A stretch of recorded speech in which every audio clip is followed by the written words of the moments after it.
prišli v socialo. Še pred 8 leti je bila najvišja pokojnina plača državnega sekretarja. Danes je to pol manj.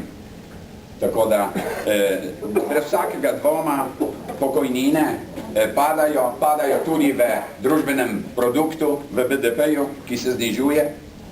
Zato ni res, da je upokojenec tisti, ki bo načel stabilnost državnih financ oziroma da bo pahnil državo v bankrot.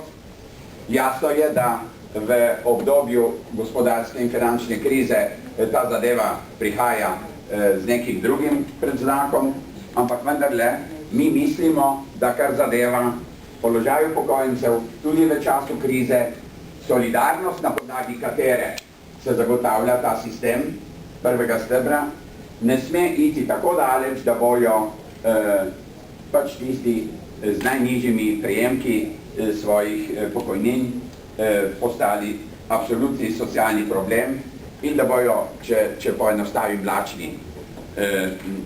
Torej, ta del solidarnosti bi mi morali na nek način vendarle ugraditi tudi v sistem, ki prihaja.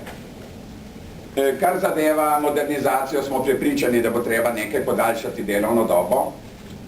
Zagotovo pa povečati odstotek tistih, ki dosežejo polno delovno dobo do sedaj predvidene polne delovne dobe.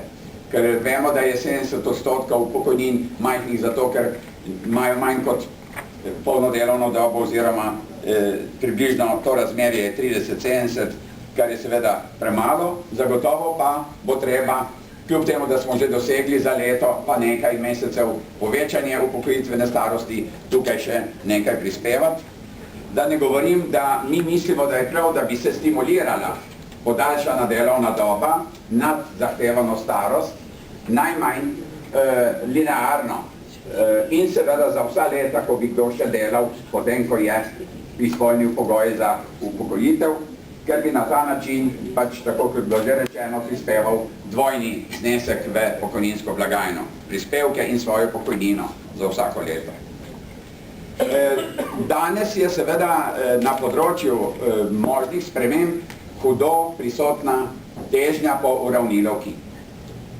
Sam se nikoli ne bom strinjal s tem, da bi morali imeti vsi enake pokojnine, v kar se skuša tiščati, kar pomeni seveda ponovno znižanje razmerja 1:4 na manj, oziroma tako vemo, da ni 1:4, ampak zaradi obdavčitve je to tam nekje okrog 1,36.